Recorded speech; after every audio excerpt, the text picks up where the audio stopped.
Screen is visible, I am audible? Okay. So आज के इस लेक्चर में हम प्रैक्टिस सेट 5.2 जो है उसमें जो बचे हुए एग्जांपल्स हैं उनको हम कवर करेंगे, ठीक है? सो या just let me move to the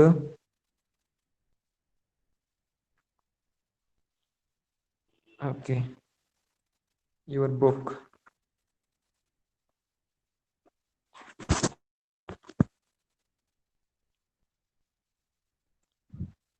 so here is the practice set 5.2.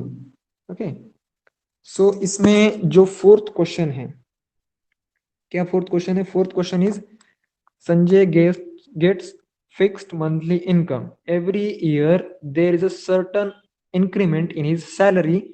After 4 years, his monthly salary was Rs 4,500 or 4,500, and after 10 years, his monthly salary became 5,400 rupees.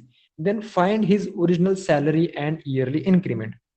तो यहाँ पे हमें फाइंड आउट क्या करना है? उसकी salary कितनी है वो फाइंड आउट करना है, और उसका ईयरली इनकम कितना है ये हमें फाइंड आउट करना है, बराबर? सॉरी, इंक्रीमेंट कितना है? Voice is breaking, is it? Okay, so हमें निकालना क्या है ये हमें पता चल गया है, और किस तरह से निकाल सकते हैं मैंने ये भी आप लोगों को बताया था. So I am going to present now the white board, and please let me know whether it is visible or not. Okay, just let me go to the home screen and then to the whiteboard. तो मान लीजिए कि उसकी जो monthly salary है that is x. Okay, वो क्या है? एक्स है. और उसकी जो ईयरली इंक्रीमेंट है दैट इज वाई, बराबर? ईयरली इंक्रीमेंट को हमने वाई माना और उसकी सैलरी को हमने एक्स माना. सो आफ्टर 4 years, मतलब 4 year में उसने 4 इंक्रीमेंट ले लिए, और उसकी जो बेसिक सैलरी है वो तो उसको मिलेगी ही, बराबर? सो उसका पेमेंट कितना हुआ? x plus 4y is equals to, उसको कितना रुपया मिला? 4500. ये इक्वेशन मैंने कैसे लिखा समझ में आया आप लोगों को? यस और no? Did you understand this equation students? Okay, so after 10 years उसकी टोटल सैलरी क्या है? 5400, बराबर?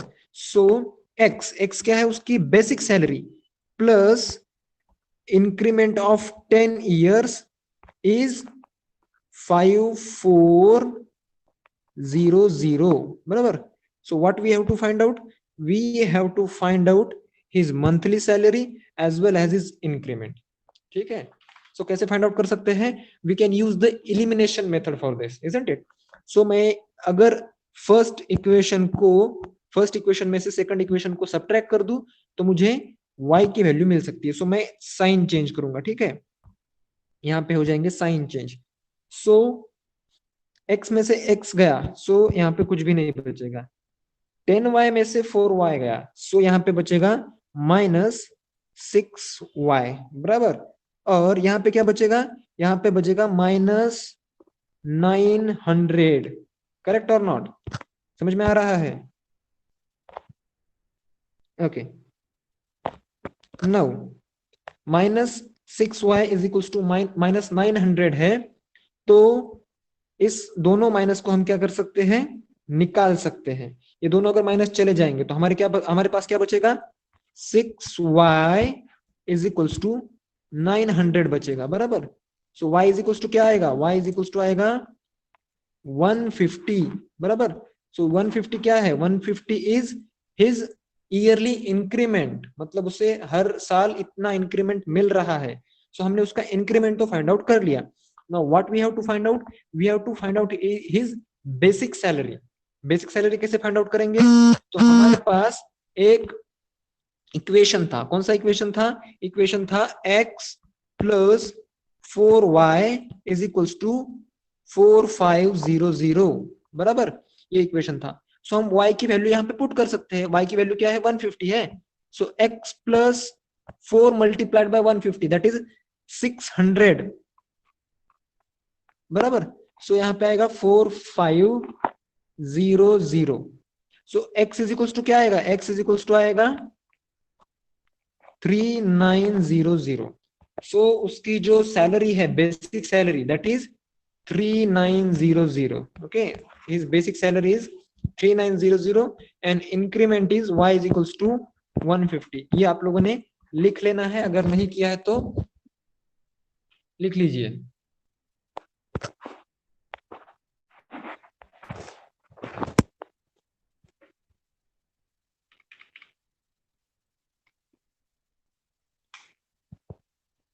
लिख लिया? चलिए अभी नेक्स्ट एग्जांपल पे जाते हैं हम लोग।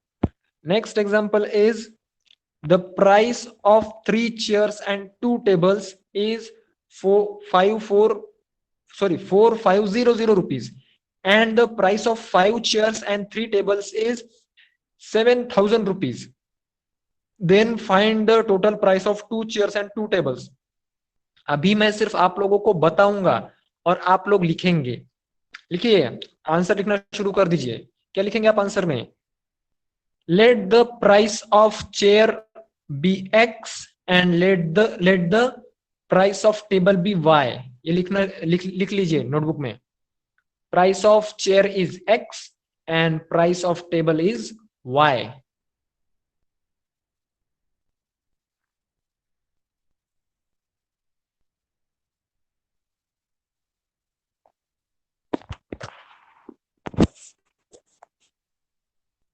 लिख लिया? Good.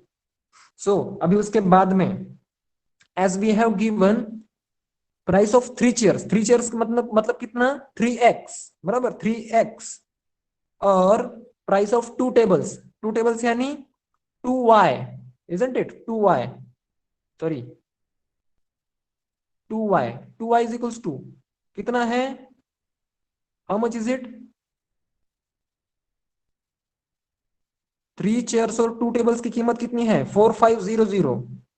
This is our first equation बराबर। Now for second equation what it should be, लिखिए सेकंड इक्वेशन लिख के बताइए मुझे चैट बॉक्स में।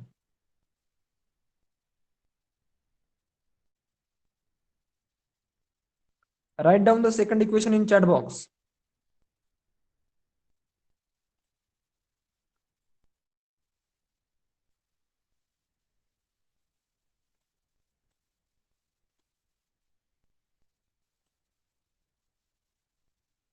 सेकंड इक्वेशन आप लिख पाते हो या फिर नहीं? यस और नो, समझ में आया नहीं आया बताइए मुझे। मैंने अंडरलाइन भी किया है कि आपको क्या फाइंड आउट करना है, इक्वेशन किस तरह से लिखना है। 5x plus 3y is equals to 7000। किसको किसको लगता है ये करेक्ट है? ओके, सभी ने यही दिया, मतलब यही करेक्ट होगा। ठीक है, सो आपके पास दो इक्वेशन तो अभी हो गए बराबर। मैं यहाँ पे लिख लेता हूं 5x plus 3y is equals to 7000, correct. So अभी मैं क्या कर सकता हूं, यहाँ पे एलिमिनेशन मेथड यूज करनी है मुझे, तो क्या करना चाहिए मैं क्या कर सकता हूं, इसको 2 से मल्टीप्लाई करो और इसको 3 से मल्टीप्लाई करो। मल्टीप्लाई इक्वेशन 1, ये जो इक्वेशन फर्स्ट है उसको हमने कौन से कांस्टेंट से मल्टीप्लाई करना है, we have to multiply by 3। So after multiplying by 3 लिखिए क्या हो जाएगा, वो इक्वेशन क्या बनेगा, 3 से मल्टीप्लाई करने के बाद में इक्वेशन क्या बनेगा, पहले इक्वेशन को 3 से मल्टीप्लाई कीजिए थ्रू आउट और लिखिए नोटबुक में भी और चैट बॉक्स में भी, जल्दी जल्दी।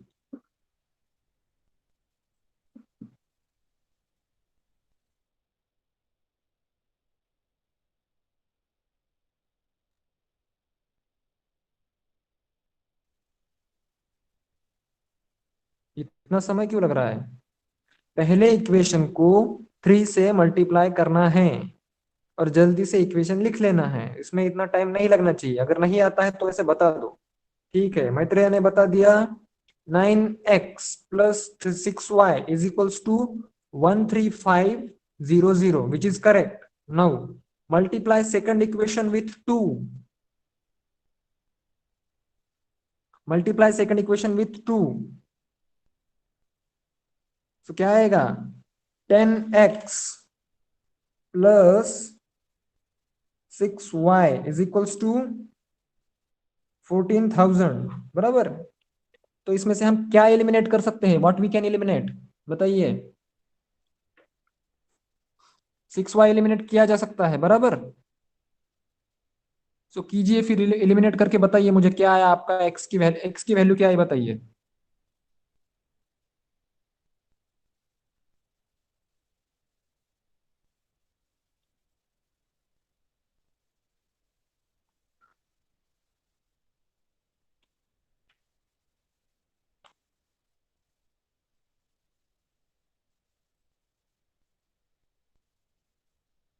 x is equals to 500, correct.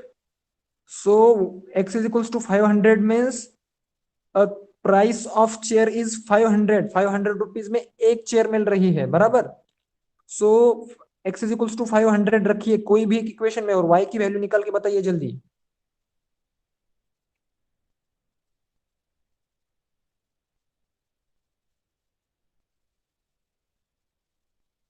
y की वैल्यू बताइए।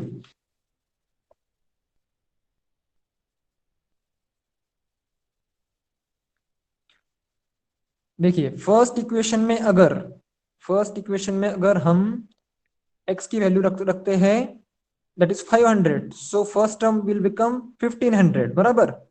और 1500 plus 2y is equals to कितना होगा 4500। देखिए यहाँ पे, सो ये जो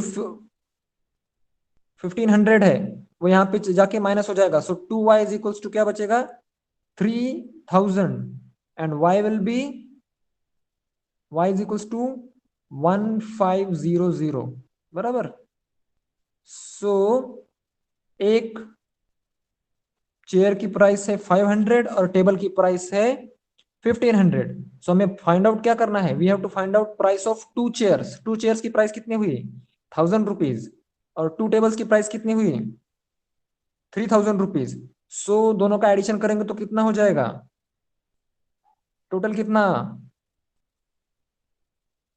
4000 रुपीज, वेरी गुड। चलिए, सो ये एग्जांपल सॉल्व हो गया, ये आपने लिखना है, आप लोगों को एज अ होमवर्क ये अपलोड करना है। And this instruction is specially for Ankit, Dwijesh, Avigna and yes, बाकी लोगों ने होमवर्क, और अनुज, अनुज को मैं भूल रहा हूँ, बाकी लोगों ने होमवर्क अपलोड किया है पिछले क्लास में। आज के क्लास में इन चार लोगों का मुझे होमवर्क चाहिए, मतलब चाहिए। अगर आप लोग होमवर्क अपलोड नहीं करेंगे, द्विजेश, अंकित एंड अनुज, तो मैं आपको अगली क्लास में इंटर नहीं करने दूंगा, ठीक है। आपका ईमेल आईडी में निकाल दूंगा इनविटेशन लिंक से, ठीक है। सो आपको होमवर्क अपलोड करना ही है, ये सारे क्वेश्चन लिख के मुझे आने चाहिए। चलो तो नेक्स्ट क्वेश्चन सॉल्व करते हैं। So read the question first. The sum of the digits in a two digit number is 9, okay. Now the sum of the digits in two digit number is 9, okay, ठीक है। जो जो कुछ भी हुआ है वो अपलोड कर दो।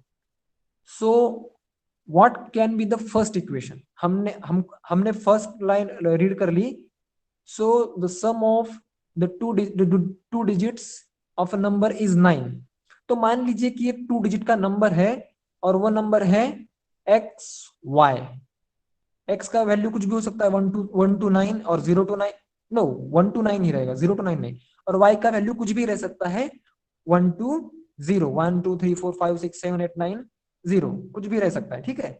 सो मान लीजिए कि x is the tenth digit and y is the unit digit, बराबर। सो पहले सेंटेंस से हम क्या लिख सकते हैं कि उन दोनों डिजिट की जो एडिशन है या फिर सम है that is 9। So first equation will be, write down the first equation, what it will B.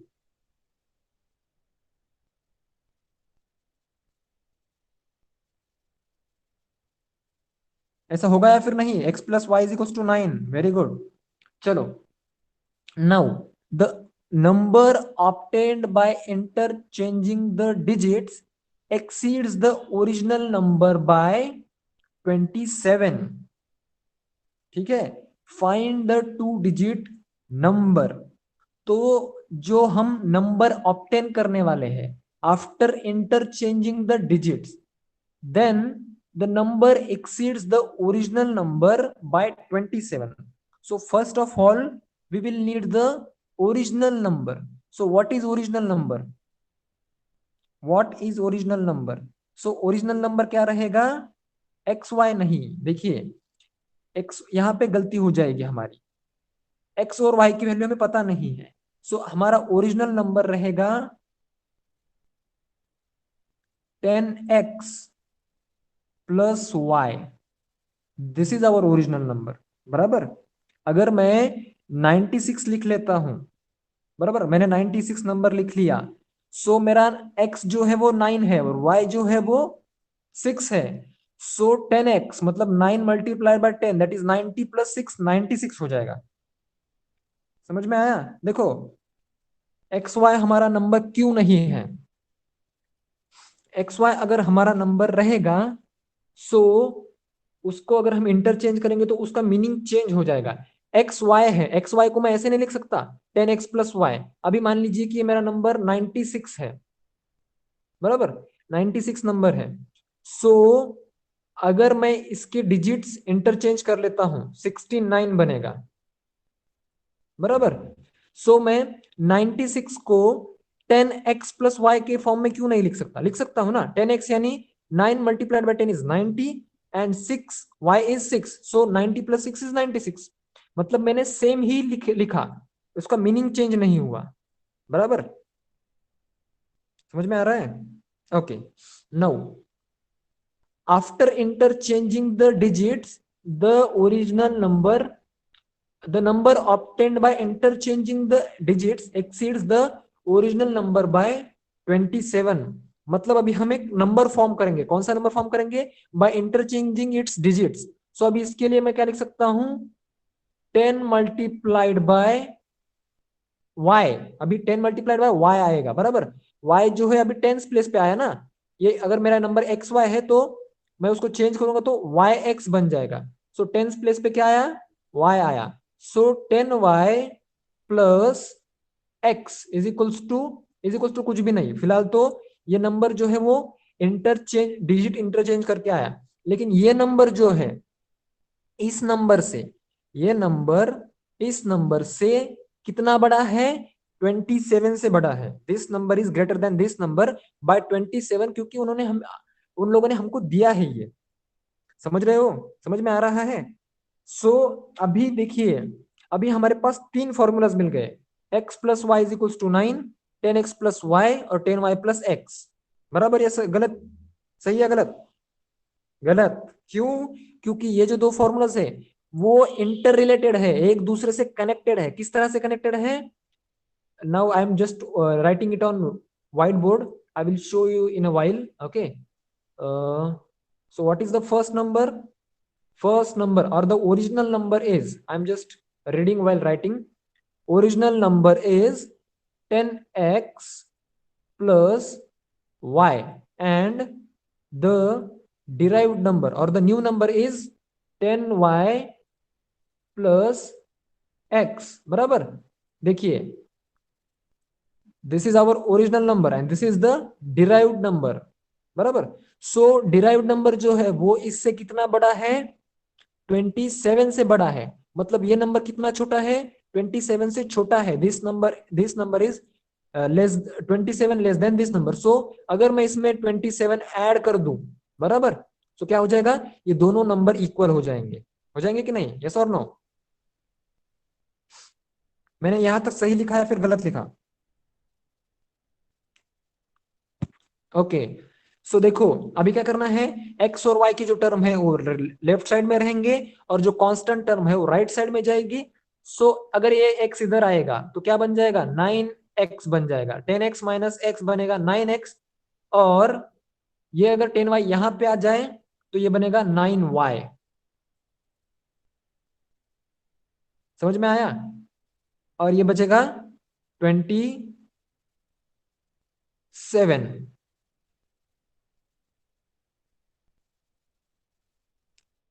बराबर? यस और नो स्टूडेंट्स? Okay, yes. चलो, सो अभी अगर इसको हम 3 से डिवाइड करेंगे या फिर 9 से भी डिवाइड कर सकते हैं, 9 3 27 ना। So x minus y is equals to क्या मिलेगा हमें? -3 मिल रहा है, बराबर? x minus y is equals to -3। और हमारे पास दूसरा नंबर क्या है? दूसरा इक्वेशन क्या है? x plus y is equals to 9 है, बराबर? So y y cancel, x 2x, 2x is equals to कितना बचेगा? 6, बराबर? So x is equals to कितना आएगा? 3 आएगा, बराबर? और y इज इक्वल्स टू कितना आएगा? y इज इक्वल्स टू 9 आएगा। x आया 3 और y आया 9, बराबर? सो अभी हमें y 9 आया फिर 6 आया? y 9 नहीं, y 6 आएगा ना। मैं गलत बोल रहा हूं, आप लोग भी गलत बोल रहे हो। y will B 6, isn't it? या इट शुड बी 6। ध्यान रखिए। सो हमारा जो ओरिजिनल नंबर था वो क्या था? एक्स वाई था, बराबर? सो यानी हमारा नंबर क्या बन जाएगा? 36 बन जाएगा। 36 बन गया नंबर। सो अभी हम इस प्रॉपर्टी को वेरीफाई करके देखते हैं। उन्होंने क्या बोला था? अगर आप उसको उल्टा करोगे इस नंबर को, मैंने इसको उल्टा कर दिया तो क्या बना? 63 बना। अभी 63 में से अगर मैं 36 माइनस करूंगा तो कितना बचेगा? देखो, 13 में से 6 गया बचा 7, और 5 में से 3 गया बचा 2, मतलब 27। मतलब हमने यहाँ पे वेरीफाई भी कर लिया कि ये जो हमें एग्जाम्पल दिया गया है वो वेरीफाई कर रहा है। समझ में आ रहा है? सो ये सारा जो है वो लिख लो आप लोग। फर्स्ट ऑफ ऑल, सबसे पहले आपको क्या लिखना है? You have to write, let us suppose the given number is x y. Okay, क्या लिखना है आपको? Let us suppose the given number is 10, या फिर ऐसा लिखिए 10x plus Y. 10x plus Y लिखिए, या फिर एक्स वाई, कोई भी लिख सकते हैं आप। Given number is 10x plus y, और एक्स वाई लिख लिया। The addition of its digits is 9, so x plus y is equals to 9। ये आपका सेकेंड स्टेटमेंट रहेगा। This will be second statement, x plus y is equals to 9। और इस equation को आप 1 दे दीजिए। इस इक्वेशन को एक नंबर दे दीजिए, 1। लिख लिया? Now we can write the original number as 10x plus y. We can write the original number as 10x plus y. This one equal नहीं लिखना है इसमें कुछ भी। 10x plus y. After interchanging the digits, the number becomes 10y plus x.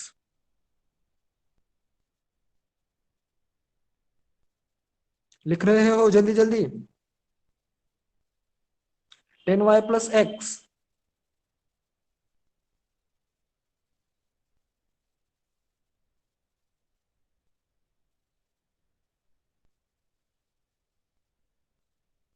लिख लिया यहां तक? 4 इक्वेशन ही तो लिखने हैं, इतना टाइम क्यों लग रहा है? ओके, लिख लिया, गुड। सो ऋषि, रिपीट कुछ नहीं करना है। देखो, ये पहला स्टेटमेंट रहेगा तुम्हारा, ये सेकंड स्टेटमेंट रहेगा, ये थर्ड और ये फोर्थ। इतना लिख लेने के बाद में अभी we can write like this, हम इस तरह से लिख सकते हैं, because the new number is 27 more than the original number. So मैंने ओरिजिनल नंबर लिख दिया, उसमें 27 ऐड कर दिया, सो नया नंबर बना। और ये मैं कैलकुलेशन नीचे करता चला गया। ठीक है? सो ये कैलकुलेशन आप कर सकते हो, ये कुछ हार्ड कैलकुलेशंस नहीं है, ये सारा का सारा मैं आपको लिख के नहीं दूंगा। ठीक है? सर सिर्फ यहां तक ही आपको लिख के देना जरूरी था। सो ये होने के बाद में बाकी के जो स्टेप्स है, आपको एक नया इक्वेशन मिलेगा। दिस इज इक्वेशन सेकेंड और इक्वेशन 2। ठीक है? सो इस इक्वेशन को आप इक्वेशन 2 मानिए और इक्वेशन 1 और इक्वेशन 2 की मदद से x और y की वैल्यू निकाल लीजिए. Okay, now let us move to the next question. Let me just erase all this. Okay, now see, in a triangle ABC, the measure of angle is equal to the sum of measure of angle B and angle C. Okay, so first of all, हम यहाँ पे क्या लिखेंगे? If, okay, Maitreya has written something. If angle A is equals to angle B plus C in a triangle, then angle A must be 90 or not. Okay, सो मैत्रेय का question है कि अगर दोनों की सम एक एंगल के बराबर है, so a must be 90. Correct, it should be 90, but we have to find out that. And how we can find out? Okay, how we can find out? Let's see this. And Maitreya, it is not necessary it should be 90. ठीक है, अगर उसमें से कोई एक angle obtuse angle है, मान लीजिए कि एक एंगल है, नहीं नहीं, अगर सम की अगर बात कर रहे हैं तो हमें 90 90 ही चाहिए. You are correct. Okay, so how we can find out? Maitreya ने जो तर्क दिया है वो बिल्कुल सही है, लेकिन अब हमें इसको लीनियर इक्वेशन की मदद से फाइंड आउट करना है. हम किस तरह से फाइंड आउट करते हैं, let us see. Okay, now first equation is measure of angle A is equal to the sum of measure of angle B and C. So A is equals to what? B plus C. ये पहला statement रहेगा. मैं यहाँ पे angle नहीं लिख रहा हूं, लेकिन आप जब लिखेंगे तो angle A is equals to angle B plus angle C ऐसा लिखना है, बराबर. Now the also the ratio of measures of angle B and C is 4:5. Find the measure of angles, find the measures of angles of the triangle. So ये जो equation है आप लोगों ने फर्स्ट पहले लिख लेना है. Angle A is equal to angle B plus angle C लिख लिया. तो उसके बाद में उन्होंने क्या बताया है? एंगल सी, एंगल बी और एंगल सी का जो रेशियो है क्या है? वो B is to C is 4:5, बराबर. So can I write like this? 5b is equals to 4c. जल्दी जल्दी लिख लेना है मेरे साथ साथ. 5b is equals to 4c लिख लिया? रिटन और नॉट?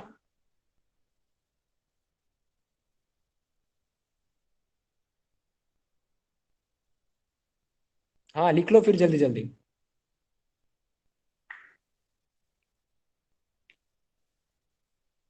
ओके, सो बी की जो वैल्यू है, बी की वैल्यू हम क्या कर सकते हैं? इस 5 को अगर इस तरफ भेज देंगे तो इस 5 को मैं यहां से मिटा दूंगा और यहां पे रख दूंगा.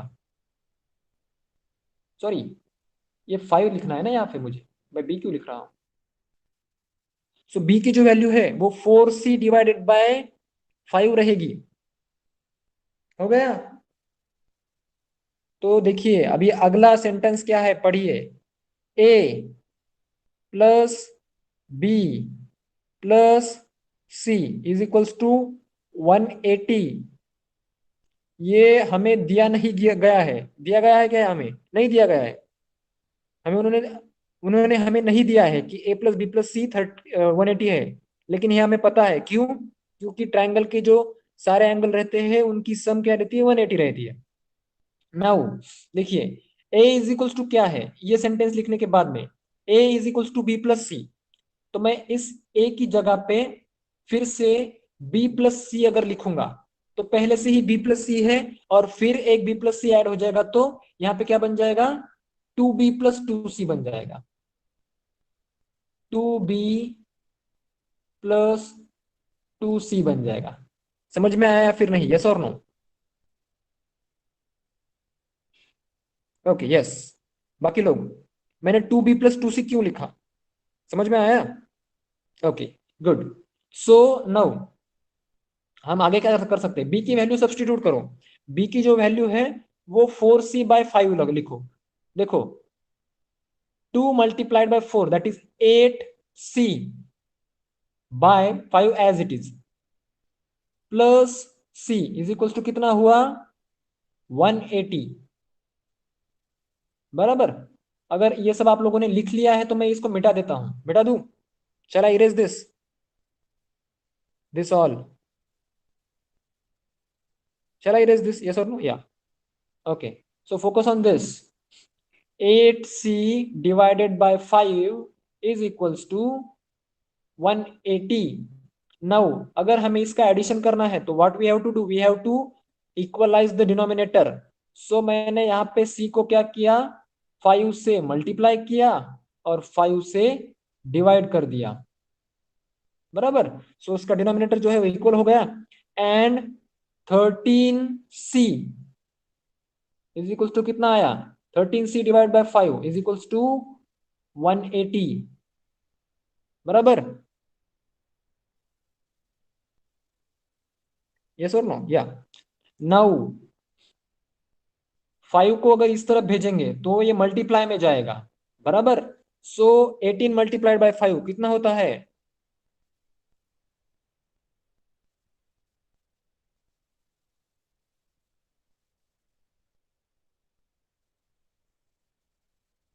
18 multiplied by 5 is 90, correct?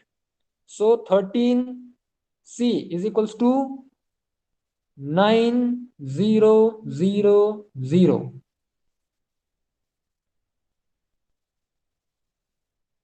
बराबर. So okay, let me just do one thing, whether we are doing mistake somewhere. I think 9000 divided by 30. Okay, just wait, I think we have made a mistake somewhere.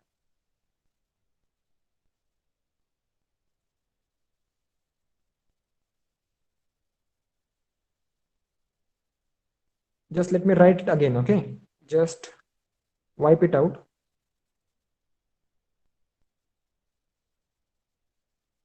सो हमारा a plus b plus सी जो है वो था 180, बराबर.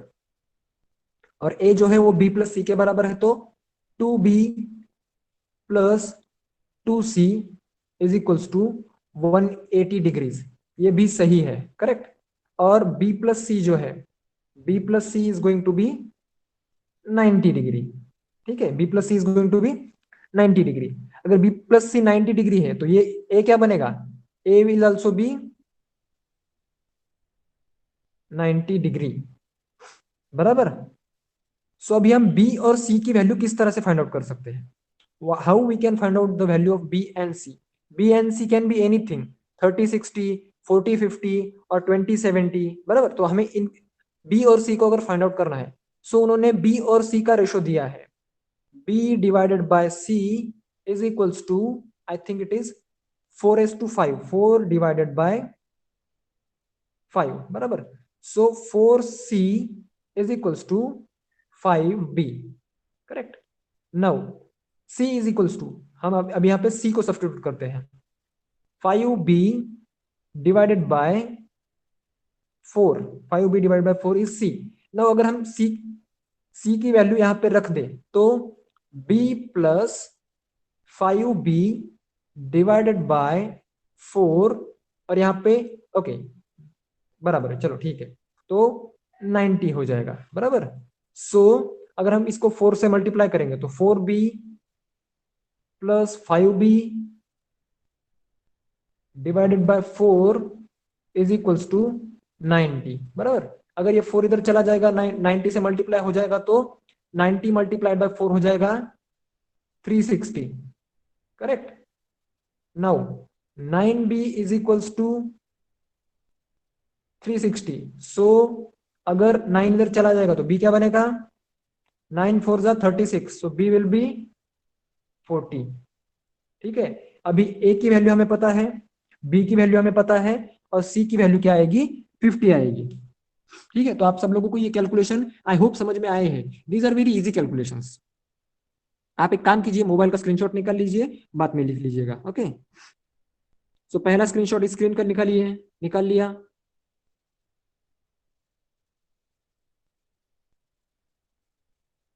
Yes और no, निकाल लिया screenshot. Okay, so let's move to the next screen. इसका एक निकाल लीजिए। So b is equals to 40 आएगा, और आप बाकी का जो है वो फाइंड आउट कर सकते हैं।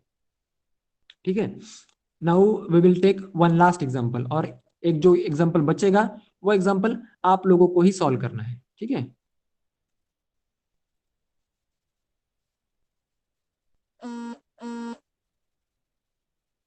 सो बताइए, 9th वन लेना है या फिर 10th one? I think 10th one should be taken.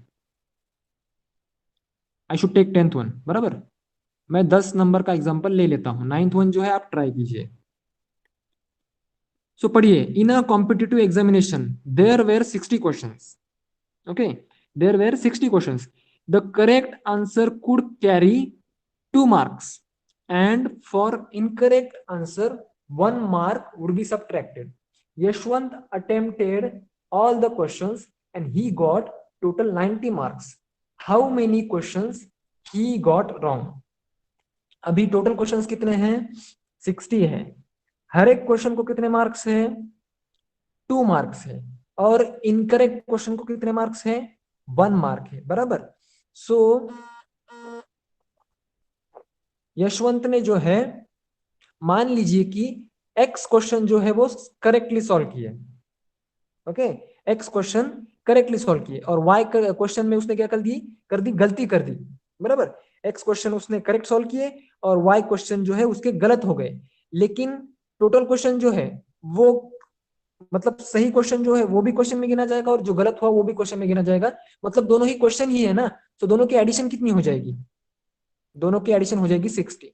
मतलब सही क्वेश्चन और गलत क्वेश्चन दोनों 60 है, बराबर। यस और नो? समझ में आया यहां तक? X plus y equals to 60 मैंने क्यों लिखा, समझ में आया? आई होप आप लोगों को समझ में आया। ठीक है, now move to the next statement. The correct answer could carry 2 marks. उसने कितने सही क्वेश्चन सॉल्व किए हैं? एक्स क्वेश्चन सही सॉल्व किए हैं। सो एक क्वेश्चन को अगर 2 मार्क मिलते हैं तो उसको 2x मार्क्स मिलेंगे, बराबर। एक्स क्वेश्चन के लिए, हर एक क्वेश्चन के लिए दो मार्क्स, यानी 2x मार्क्स उसको मिलेंगे, बराबर। नौ, उसको, उसने गलती कितने क्वेश्चन में की? वाई क्वेश्चन में उसने गलती की, मतलब उसके वाई 1 मार्क के हिसाब से वाई क्वेश्चन के मार्क कम हो जाएंगे। तो कितने मार्क कम हो जाएंगे? एक्चुअल में उसके वाई मार्क्स ही कम हो जाएंगे, क्योंकि एक क्वेश्चन के लिए 1 मार्क ही सब्ट्रैक्ट होगा, बराबर। यहाँ पे हम 2y नहीं लिखेंगे, सिर्फ y लिखेंगे। सो सही क्वेश्चन उसने इतने सोल्व किए, उसमें से उसके जो गलत हुए उसके इतने मार्क कैंसिल हो गए, फिर भी उसको कितने मार्क्स मिले? He got 90 marks. तो मैंने सेकंड जो इक्वेशन है वो किस तरह से फॉर्म किया, समझ में आया? यस और नो? ओके, मैत्रेया को समझ में आया, बाकी लोगों को? Okay, good. सो देखिए, अभी हम क्या कर सकते हैं? We can simply eliminate y, isn't it? So eliminate y, just add these two, y gets cancelled, and 3x is equals to how much? 3x is equals to 150, बराबर। सो 3x is equals to 150 है, तो x is equals to,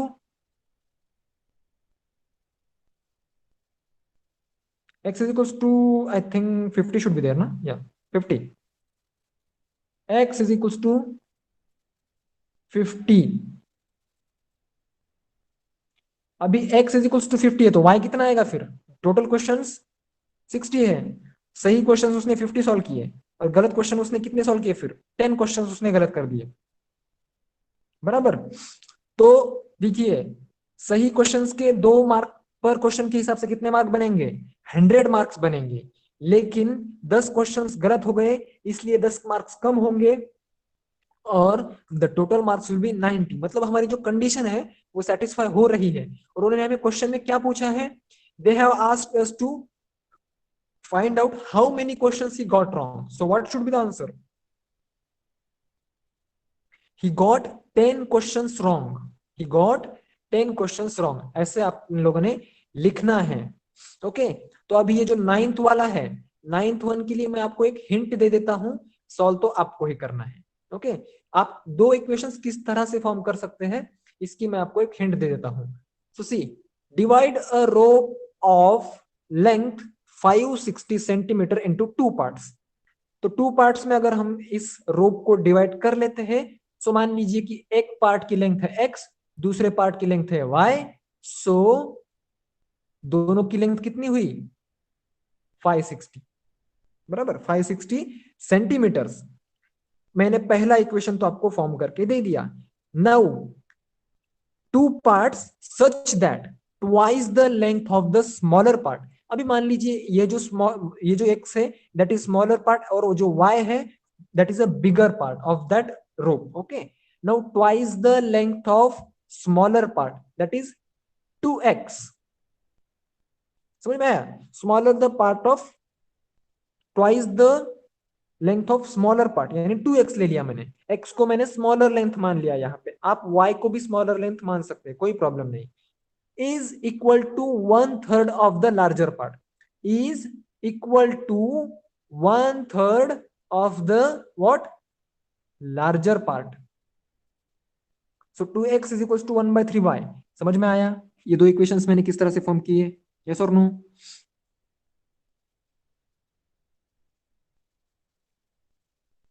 okay, so y is equals to what? Y is equals to 6x, बराबर।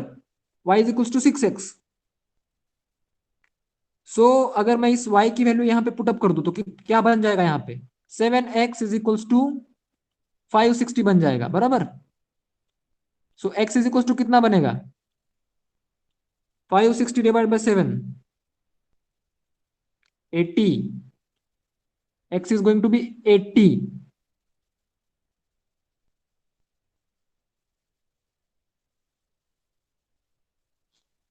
so 80 is the smaller part, correct, and remaining is a larger part। so उसकी length क्या बनेगी? what will be the length of larger part?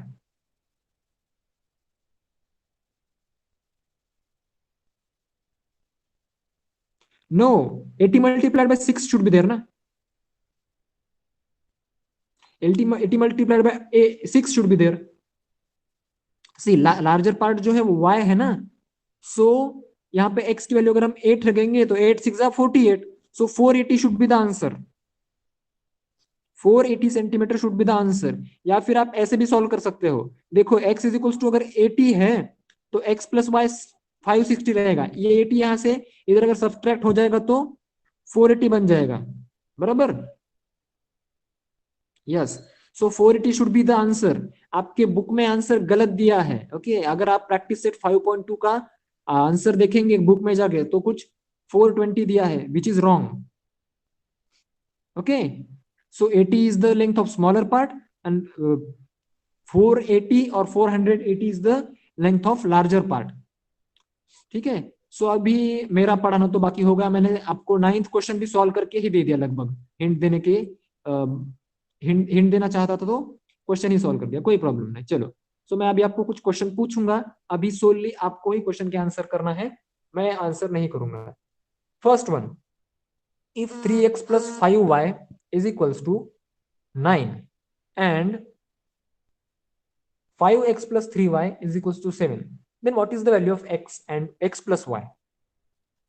What is the value of x plus y?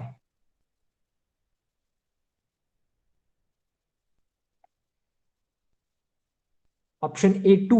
Okay, क्या करना है? सिर्फ add कर लेना है।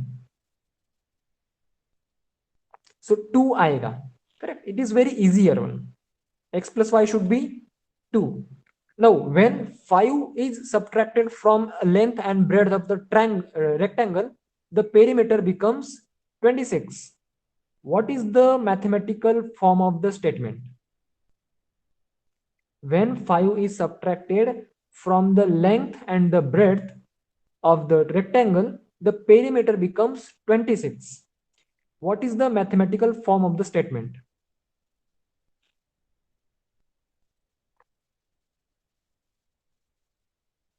x plus y is equals to 23। Okay, बाकी लोग?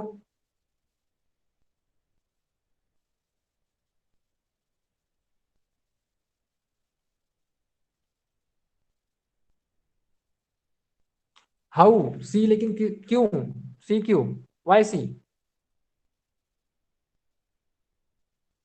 चलिए ठीक है, कोई प्रॉब्लम नहीं है, आप लोगों को शायद आता है इसलिए आप लोग आंसर दे रहे हैं। Okay, now in the next class we will start with the this chapter, financial planning. Where is that chapter? या here it is. So financial planning नाम का चैप्टर हम शुरू करेंगे। और let me just see how many chapters are remaining, कितने chapters बचे हैं।